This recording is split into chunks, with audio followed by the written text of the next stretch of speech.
Let's talk about kids for a little bit. So many kids these days are on prescription drugs, behavioral drugs, and that's changed a lot over the last couple of decades. How concerning is that? Extremely. And you want to have a reality check? Go to your public elementary school at lunchtime, get a pass from security and sit in a chair in the hall outside the nurse's office at lunchtime. The amount of kids that are lined up to take their meds is jaw-dropping. You think you know how bad this is? You have no idea. It is an epidemic of biblical proportions. How many kids are on psychoactive meds? It's a problem. Now, again, there's a legitimate thing going on here. There's a legitimate problem that these kids have with concentrating. They're not making it up, and it's not because of a bad educational system. These kids are not right in the head. Something needs to be done. Why aren't they right in the head?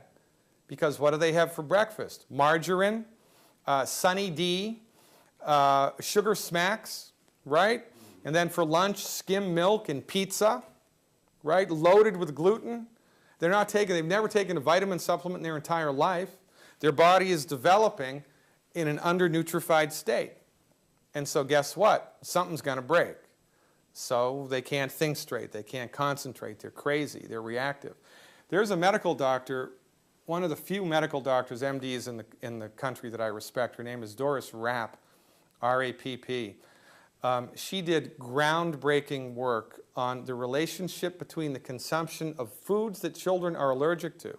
And I'm not talking about an immediate hypersensitivity reaction like you eat a peanut and your airways swell, right? This is a different type of an allergy. It's called a delayed hypersensitivity reaction mediated by immunoglobulin G in the human body.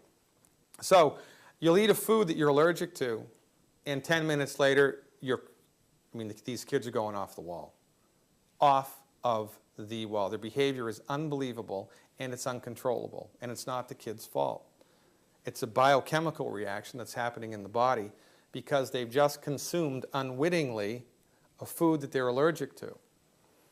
Doris Rapp was on the Phil Donahue show. Remember the Phil Donahue show? Yep. It's a great show, right? Mm-hmm. When she was on, they had more viewers than on any other episode in the Phil Donahue show. And this was back in the late 70s, early 80s, right? Yep. This was a big problem then. It's still a big problem now.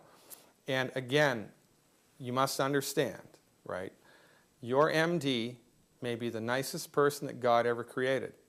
But your MD, especially if they are a psychiatrist, does not know what's best for you. They only know what they've been trained in. They're not trained to fix the problem, to settle down the biochemistry of the brain. Their job is to manipulate, in this case, the biochemistry of the brain. And so that's why it's a fool's errand, and it's going to get worse. Because, again, everybody's undernutrified. Nobody knows it. Everybody's eating the wrong food all the time. There's tons of inflammation happening in the body. The body tries to put that fire out. It can't because it doesn't have the raw materials necessary, so something breaks. And then the MDs throw, in this case, a psychoactive drug at it, which is destined to fail because it doesn't fix the problem. It manages the problems. It medicates the child into submission. So from our point of view, this is a symptom, right? It's a symptom.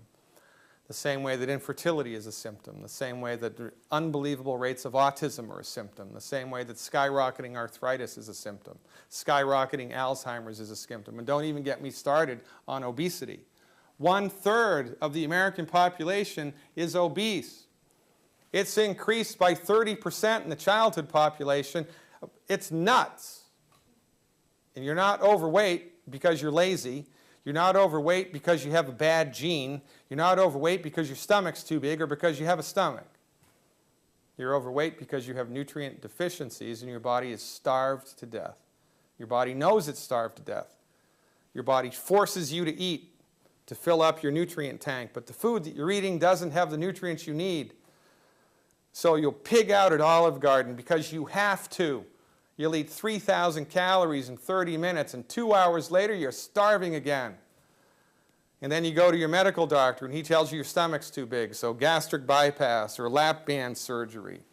Or, you know, take speed, take amphetamines to amp you up so much you don't want to eat. Or you're lazy, get on the gym, get on the treadmill. It's nuts. I'm telling you, it is out of control, which is why my mantra, fire your MD, because they've got nothing for you for this stuff. Now, heaven forbid you have a bullet in your arm, your leg snaps in two, you have a bleeding artery, go to the MD, because that's their wheelhouse. You need surgery, go to the MD. And the stuff that we can do with surgery now is awesome. But for everything else, they're the leading cause of bankruptcy and the leading cause of death.